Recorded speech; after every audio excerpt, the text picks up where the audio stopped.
नमस्कार दोस्तों, स्वागत है आप सबों का education.com में।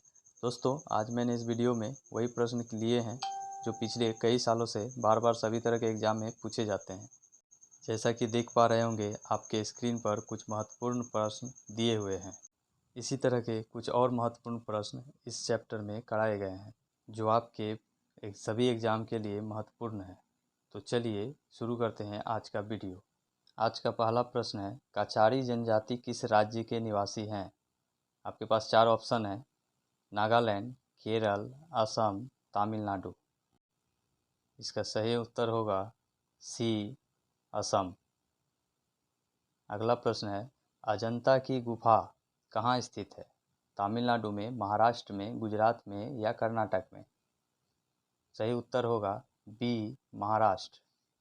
अगला प्रश्न है, विश्व का सर्वाधिक लोहा उत्पादक देश कौन सा है? ब्राज़ील, भारत, चीन या ऑस्ट्रेलिया? सही उत्तर होगा सी, चीन। अगला प्रश्न है, पुस्तक फ्लाइट इनटू फियर का लेखक इनमें से कौन है? कैप्टन देवीसरन, किरण बेदी, जसवंत सिंह या एडमिरल विष्णु भागवत? सही उत्तर है कैप्टन देवीसरन। अगला प्रश्न है, भारत में हरित क्रांति के जन्मदाता किसे माना जाता है? डॉक्टर APJ अब्दुल कलाम, सरदार वल्लभ भाई पटेल, BG कुरियन या डॉक्टर MS स्वामीनाथन को? सही उत्तर है डॉक्टर MS स्वामीनाथन। नेक्स्ट है, चावल को पॉलिश करने पर कौन सा विटामिन नष्ट हो जाता है? Vitamin A, vitamin C, vitamin B1 या विटामिन ई? कौन सा विटामिन नष्ट होता है? Vitamin B1। नेक्स्ट है, भारत और पाकिस्तान के बीच कौन सी ट्रेनें चलती है? थार एक्सप्रेस, मैत्री एक्सप्रेस, समझौता एक्सप्रेस या ए और सी दोनों? सही उत्तर होगा ए और सी दोनों। थार और समझौता एक्सप्रेस दोनों देशों के बीच चला करती थी जो अभी बंद है। नेक्स्ट है, पृथ्वी की समुद्र तल से सर्वाधिक ऊंचाई कितनी है? 8,210.46 मीटर, 8,848.86 मीटर, 7,868.40 मीटर, 6,780.45 मीटर? सही उत्तर है 8,848.86 मीटर। अगला प्रश्न है, सूर्य के बाद पृथ्वी का सबसे नज़दीकी तारा कौन सा है? प्रॉक्सिमा सेंचुरी, चंद्रमा, साइरस या डॉग स्टार? तो सबसे नज़दीकी तारा कौन सा हुआ? Proxima Centauri. अगला प्रश्न है, कार्य की इकाई क्या है? कार्य की इकाई क्या है? जूल, प्रकाश वर्ष, पास्कल या न्यूटन? कार्य की इकाई है जूल।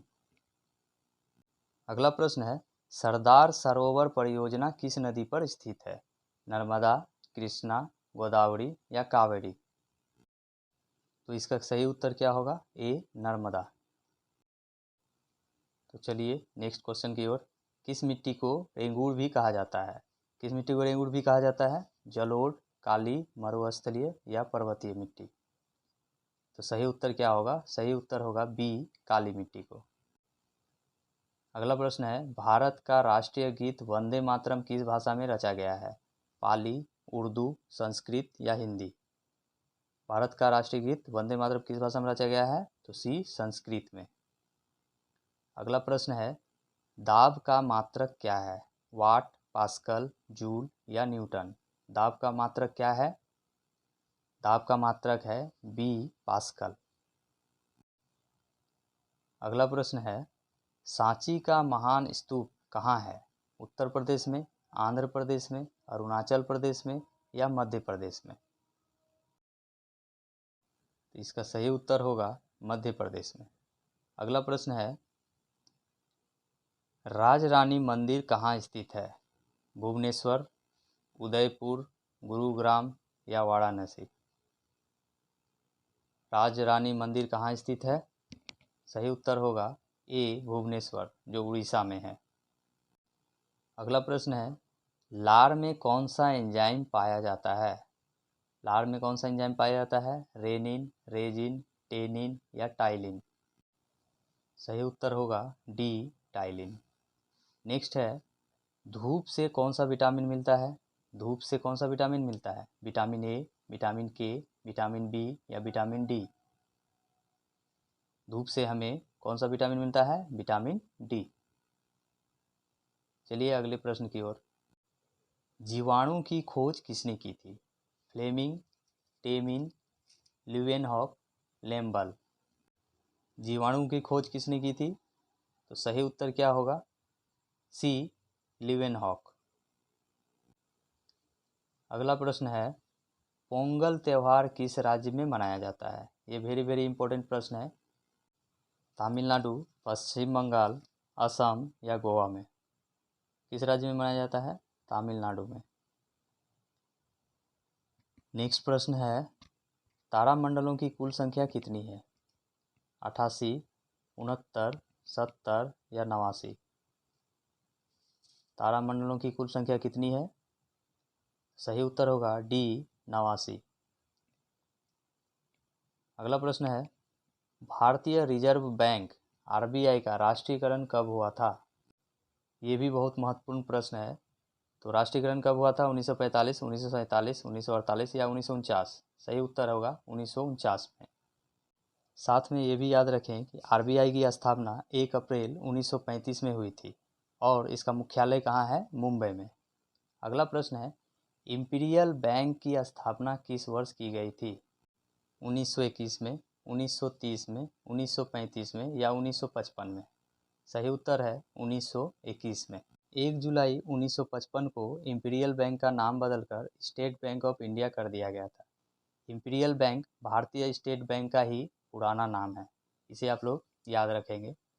अगला प्रश्न है, भारतीय रुपये के चिन्ह रूपी की रचना किसने की? उदय कुमार ने, आर जगमोहन दास ने, अमर्त्य सेन ने या रघुराम राजन ने? तो रुपये के चिन्ह की रचना किसने की थी? उदय कुमार ने। नेक्स्ट प्रश्न है, हिमाचल प्रदेश को राज्य का दर्जा कब प्राप्त हुआ था? हिमाचल प्रदेश को राज्य का दर्जा कब प्राप्त हुआ था? 1956 में, 1967 में, 1971 में या 1975 में? तो 1971 में, जिस वर्ष बांग्लादेश को आज़ादी मिली थी। नेक्स्ट है, भारत के मुख्य चुनाव आयुक्त की नियुक्ति किसके द्वारा की जाती है? राष्ट्रपति, संसद, मुख्य न्यायाधीश या प्रधानमंत्री के द्वारा? किसके द्वारा की जाती है? राष्ट्रपति के द्वारा। चुनाव आयुक्त की नियुक्ति राष्ट्रपति के द्वारा की जाती है। अगला है, कौन सी अनुसूची में 22 भाषाओं को मान्यता दी गई है? छठी, सातवीं, आठवीं या पहली? कौन सी अनुसूची में 22 भाषाओं को मान्यता दी गई है? तो 8वीं अनुसूची में। नेक्स्ट है, बाणभट्ट किस सम्राट के राज दरबारी कवि थे? बाणभट्ट किस सम्राट के राज दरबारी कवि थे? कनिष्क, हर्षवर्धन, कुमारगुप्त या इनमें से किसी के नहीं? सही उत्तर क्या होगा? हर्षवर्धन के। हर्षवर्धन इसका सही जवाब होगा। अगला प्रश्न है, 200 रुपये के नए नोट पर पीछे की ओर किसकी आकृति बनी हुई है? ए हम्पी, सांची का स्तूप, रानी की आवाब या लाल किला? इसका सही उत्तर क्या होगा? इसका सही उत्तर होगा बी, सांची का स्तूप। इसके साथ ये भी याद रखिए, 50 रुपये के नोट पे हम्पी और 100 रुपये के नोट पे रानी की बाब का चित्र अंकित रहता है। इसे आप लोग याद रखेंगे, ये भी कई बार प्रश्न पूछे जाते हैं। अगला और अंतिम प्रश्न है, सबसे प्राचीन महासागर कौन सा है? प्रशांत महासागर, हिंद महासागर, आर्कटिक महासागर या अटलांटिक महासागर? तो सबसे प्राचीन महासागर कौन सा है? ए, प्रशांत महासागर। तो दोस्तों, ये था हमारा आज का महत्वपूर्ण प्रश्न। इन 3 प्रश्नों का कितना आंसर आपको पता था, खुद का आकलन कीजिए और अच्छे से तैयारी कीजिए।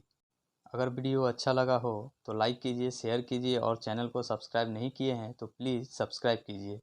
मिलते हैं नेक्स्ट वीडियो में, तब तक के लिए धन्यवाद।